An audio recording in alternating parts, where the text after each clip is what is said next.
you courtesy of the red, white, and blue. It's time for Veterans Issues, the show that brings you information about veterans, military, and their family. Now here's your host, Ken Rollins. Welcome to Veterans Issues. Ken Rollins here. Appreciate you tuning in this week. This week, I've got some guests on here I've been trying to get for a long time because we want to explain something, and I'm going to learn from it too. I got Jane Cunningham and Tom Wright with a regional, Cheaha Regional Humane Society. And a lot of you got questions about that, especially my veteran friends. Stay where you are. Be right back. Welcome back to Veterans Issues. Ken Rollins here. We're talking today with some folks that I've been trying to get up here for a long time, but due to schedule conflicts, we couldn't do it. So I got Jane Cunningham and Tom Wright with the Cheaha Regional Humane Society, and we're going to clear up some things, and so everybody knows who's supposed to do what and when they're supposed to do it. So stay where you are and watch this show. We're going to answer your questions. Welcome to the show, Tom Wright. Good to see you, brother.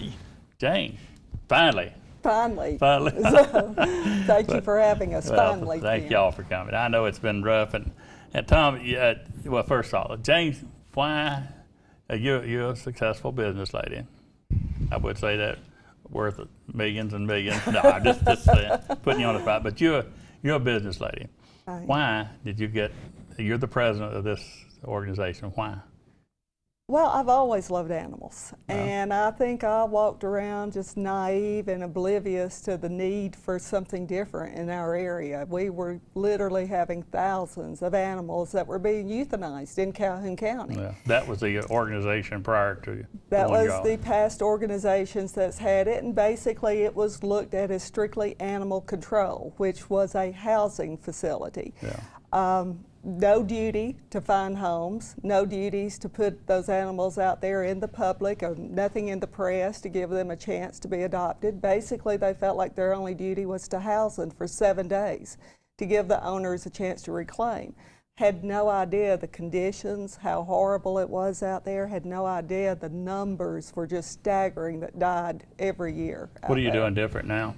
Doing a lot of things different. I know. I want you to tell it, Doing a lot of things different, Kim. We are trying, our goal is to get more out the front door than out the back door, obviously, and we're doing that. You're doing that, yeah. We're putting the animals out, calling rescue groups, shipping them up north. There's such a shortage of animals up north. Wow. They have such strong spay and neuter laws.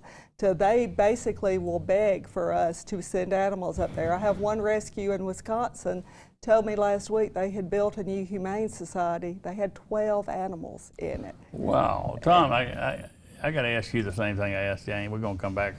You said something I want to touch on there, Jane. Tom, why are you in this? You're an attorney. You work for the Chief Justice of Alabama. Why are you over here on the board?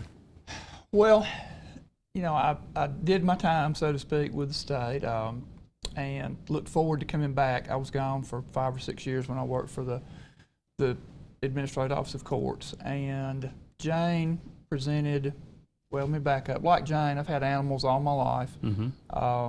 Well, let me take that back. Since I got married, my wife grew up on a farm and had every kind of animal known to man. And since that point in time, I've become an animal lover. And when my wife and I got back to town, Jane approached us about being involved with the Humane Society. And it was a difficult decision at first, but not because I didn't want to do it. I just knew how, for lack of a better term, pitiful it was to see how some of the animals, and I can't go in the building without leaving with one. This is why I wanted to do this show, because I've lived here 30 years. I had no idea what was out there by the landfill. Most people don't. And we thought one thing and something else was happening. But for you to say, Jane, you said, I love dogs, I love animals. I love all animals.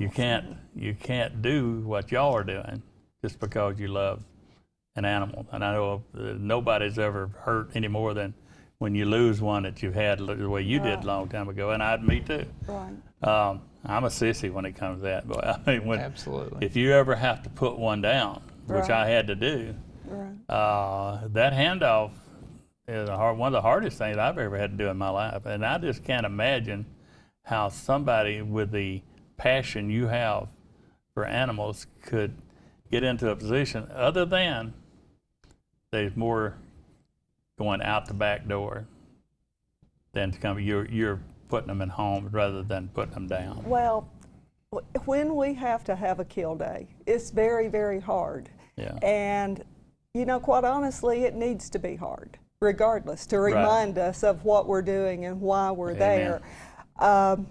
You know, Ken, at first, when I went back there with the conditions and everything, I didn't know if I could do this. But then it's one of those things when you sit back and you hear and you look and you see, and then you say, well, somebody should do something about this. Well, somebody has to, and that's why I gathered the board I did. You got the board, I think the sheriff's on it, Chief Bill Partridge, and He is. a lot of others. And Judge Phillips, yes. We've got Brian McVeigh, the district attorney. Yeah. Basically, we tried to cover every aspect of it so that we could do something different for Calhoun County. If there was neglect, if there was cruelty, we've got the DA on board. We've got the first arm of the law with the sheriff and the Chief Partridge on it. You know, we wanted to do this for the love of animals. And, you know, it is very, very hard when it comes euthanization day. Up until this past week, though, our euthanizations have been, I think we just now totaled since December the 4th what they would have done in 1 week prior to that. either one of you want to answer this, but at some point, the county commission decided to contract out. Is that the correct word, contract Yes. out? Yes. And either one of you answer this, but how did it come about? Did you go to them, or did they come to you, or just some kind of discussion somewhere? How did that come about? It was a discussion. I was very unhappy with the conditions, and I was very unhappy when I approached the past board president and I was told that they had no duty to adopt out those animals or to send those animals out to rescue. All their duty was to house it for 7 days. And I felt like there should be at least a moral obligation to the animals, that every one of them deserves a chance. And so that's why I went with the commission, and it was actually the commission that approached me, because other cities are doing exactly what they've done, and they approached me. Well, you bring a lawyer's perspective, Tom, and I'm sure there's others on there that's got that, but the obligation of the Cheaha Regional Humane Society versus another organization, say the animal control, whatever, can you define that to how, or either one of you can answer this, the difference of the matter? Well, I think I need to say that Jane did a great job, and I hate to say that having a love for animals is all you need, because it's not. You've got to be able to run it like a business, and to some extent you've got to make sure you follow all the laws and statutes. And there were some issues as far as condemnation of, and I hate to use that word, because normally it relates to property, and no one wants to think of their animals as property. They think of them as part of the family. But as far as condemnation of animals and things like that, there was a lot that needed to be worked on and straightened out from that standpoint. I do think that the focus has certainly changed from maybe looking for strays to trying to save and take care of what we have been given, or what is our responsibility. We got to go to a break, but I wanted to say this, that I've had some personal experiences with the other, and I never wasn't passionate enough to get involved. But when she's talking about setting up a board, and the other thing I'm going to come back and break, I'm going to talk about is the people that work out there. I'm going to tell you something. Y'all don't know what you got out there. I'm going to tell you about them because I've been out there. We got to go to a break, come back. We're going to hear more about the Cheaha Regional Humane Society. Stay where you are. Get a pen. Welcome back to Veterans Issues. We're talking with Jane Cunningham and Tom Wright. We're talking about the Cheaha Regional Humane Society, and we're trying to explain the difference in it and what used to be and what they do, what they don't do. And when we left, Jane, we were talking about the board to set up. You have to have the right people doing the right thing. But I want to talk about a young lady named Angela. Is that her name? Angela? Angie, yes. Angie. Yes, Angie. That works out there at the home, and she's called me a couple times, and we've had some inner workings, but you got some guys out there and some people that they are passionate. I mean, I've seen you got some inmates out there. Doggone it, they act like they just love. Of course, they love being out. But there's one guy out there. I can't think of his name, but when he sees me coming, he is. You come to get you a dog. You get your dog. He messes with me because he knows I got one and I can't have no more. But they got some people out there that really, if they may be fooling me, but they act like they really enjoy. They really care. They care. They really care, and some of them were there before. Some of them were really are enjoying their job now, because it used to be killing so many was a weekly thing for them, and they absolutely love the fact when we say we're not going to have a kill week. And they enjoy the dogs. They get the dogs out, they play with the dogs. I mean, it's not the place that it used to be. And so I am proud of the staff. Angie has done a terrific job, and Angie basically is always thinking about what's the best for those animals. When I took some carpet out there, Tom, enough carpet to carpet half of Anniston, they done on it like you throw dog food to a dog and hungry. They were so excited about getting the carpet, the workers. Then they needed some linoleum for the cat pens, I guess that's what it was. And I took that out there, and it was like I was bringing gifts to them. That's what I'm talking about. It's not like they was going to use the carpet, or they were not going to use the linen, but their animals were going to be in a better place. And so that's why I made my judgment on you can't buy that kind of loyalty and stuff. No, and I think with some of the changes and the atmosphere around there, they're enjoying coming to work, and they're not just dreading those Thursdays like they were. And you can tell the animals know that, and it's a whole new atmosphere and a whole new attitude. And I appreciate everything that Angie's done. That's a very difficult job, and just for everybody involved. And I'll be the first one to say I couldn't do it. I couldn't either. I just couldn't. We went through, we were sitting here today on a certain day of the week that we take, and it's cold out there. It is really cold out there. And we went through some bad weather here a few months ago. Yes. I mean, like yesterday, it seemed like. Yes. You were scrambling and scratching, and your staff was just looking everywhere. And thanks to J.D. Hess. I want to give J.D. a shout out. J.D.'s been great. The whole commission's been really good to us. They have. Tim Hodge and all of them. I'm watching what they're doing. They're great. And I want to give kudos where they're direct. The whole county commission has stepped up to the plate, and that's important. Right. But the animals, when we think about it, it's the West cold spell coming. Yours is in a real nice warm home. Mine's in a nice one. We don't think about them that's out behind. The dogs just tied up and in the house and stuff. And that's one of the things that really got some highlighting by your group is, hey, let's bring the dogs in. And then you were on Facebook talking about having to move them to another location where they're warmer. And people were getting a personal feeling about what the challenges are to running a facility like that. And it's hot, cold, and all those things, all those challenges. It's very challenging. And in the past, this is new for me. I've ran businesses. Yeah. I've never ran an animal shelter before. But I found out that in the past, if it got that cold for that long of a period of time, they would euthanize everything outside.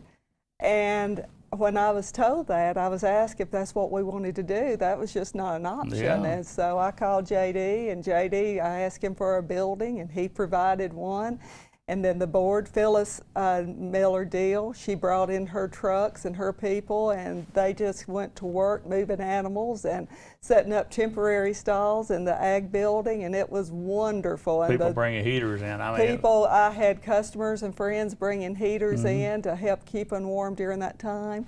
And I think it really was appreciated by the community, a different approach. And, that's my goal, is to spotlight those animals out there that really no one even knew existed hardly in the past. Tom, spending your time in the law, especially working for the Chief Justice, and this is a curve. I'm going to throw you a curve.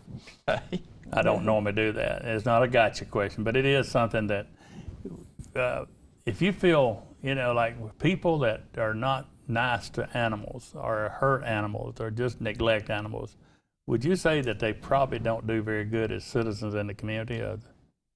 Absolutely. And before I went to Montgomery, I was a a probation officer for about 20 years. And it never failed that some of the worst kids that would come through that you knew, this boy or this girl's going to end up in the penitentiary, there was some indications of animal abuse. Yeah, that's what I was want to get to, because you were a juvenile officer, and if kids don't have that, if they don't care about animals, I've seen some of these really bad cases of things across the United States, and it comes back that they started off harming animals.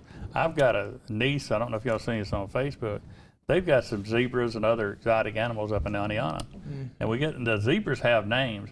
Somebody shot 2 of her zebras and tried to skin one of them, and there's a $20,000 reward out there for that, but because those are part of the family, and but the people that did that probably didn't like little critters. I agree. And I don't use critters as an ugly word, but we got to get the word out there to make people be aware. If they see something, they see a dog out with a big old log chain on it, say something. But now, you can't do anything about that, can you? Yes, I can. Yes, we are still, so many people are saying we don't have animal control. Yes, we do. We're still going out with the assistance of various law enforcement, on the abused dogs, the cruelty cases. I have no enforcement ability, Right. so I have to get, someone that is an A-post certified officer to do the investigative work that needs to be done for them to be prosecuting if it's abuse or cruelty. On aggressive dogs, we are going out on aggressive dogs. We are catching aggressive dogs. We don't want any harm to come to any other animals or children in the community.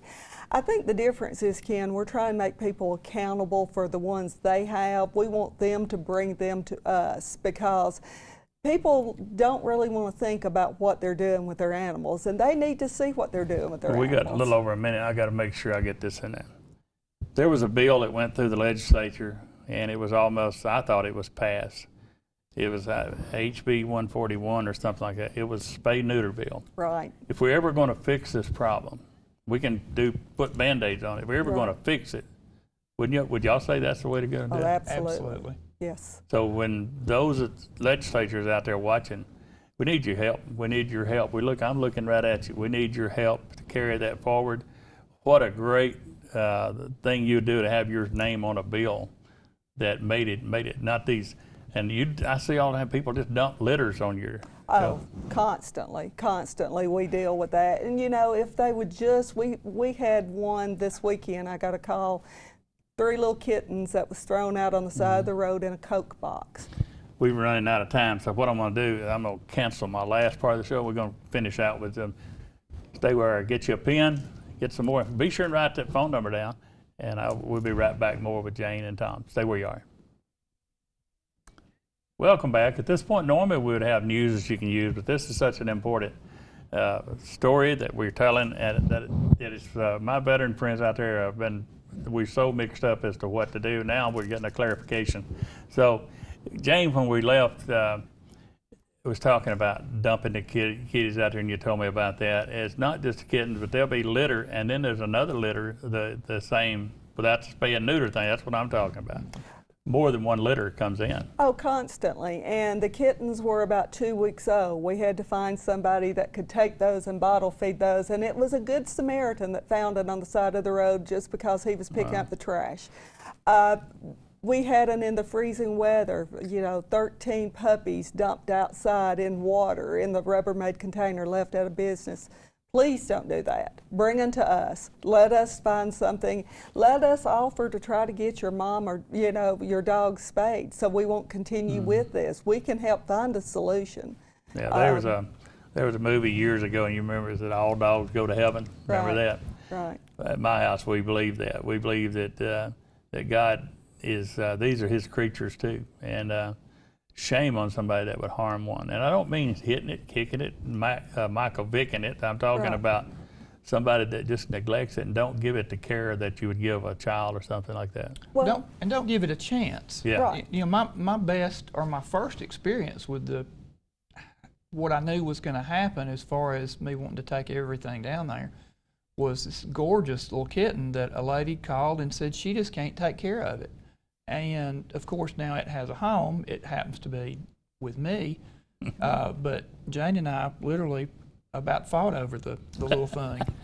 We So did. you could take We it. did. You won? Yeah, and I won. You mark that down because most people don't win. Well, I just wouldn't bring her back. She let you win. Well, it was sick. It was very was. sick. And that's something else we're doing differently. We're medicating. Yeah. We're medicating anything that's sick out there. We're worming. We're trying to get the shots so that they're not the parvovirus as prevalent as it was. So Yeah. we're making a difference on that. And Tom's wife, being an RN, she took this one home, and this one had a very special place. If somebody wanted to help, we put the number for the society out there. The what do you call it? The operation out at by the landfill. I hate saying it by the landfill, but that's my best. Anyhow, if somebody wants to help out, they can take blankets, sheets, treats, especially the treats. Especially the treats. Yeah. And we try to make sure that every animal out there has somebody with it during the day, at least for a few minutes, to give it a treat, talk to it, pet it, to let it know that somebody's there watching it and taking care of it. I don't know, I'm sure Tom's had this, every one that I've ever brought home from there, at night, they would have nightmares and cry in their sleep. And I don't think people realize, I would like more people to come by. I'd like for them to see. They can just come in and look at them? They can come in and look at it. I'd like for them to see, because as clean as it is now, as much as we're doing, it's still a very scary place for these animals. Like I said, Tom, this is a confession. I decided I'm going to take a 50-pound bag of food out there, and they told me, make sure you got the right proteins and all that. Right. So I go over and I pick it up, try to pick it up, and it's all I could do, like, excuse my language, hugging a fat woman. It was like, I couldn't get the thing in the basket. Took me and another person put it in the basket. I go out there, Angie gets out, and outside this studio, she was here doing the Calhoun County's Most Wanted. She grabs this bag and throws it in her car. It made me feel so bad. Well, folks, we went way over. I hope that we cleared up some things about that. And the Elks Lodge, real quick, got 20 the seconds. Elks Lodge, been wonderful. Want to thank them. They've adopted us. They've been a godsend, and I can't say enough That good 189 things. down to South Noble. That's the one on South Noble, Great. and they've been bringing us things and helping us just when our budget was at its tightest. They've That's been so great. good. We done run out of time, but I got time to give all of those out there, and all you folks out there that help with the animals. This is your salute this week, and we'll see you next week on Veterans Issues. So.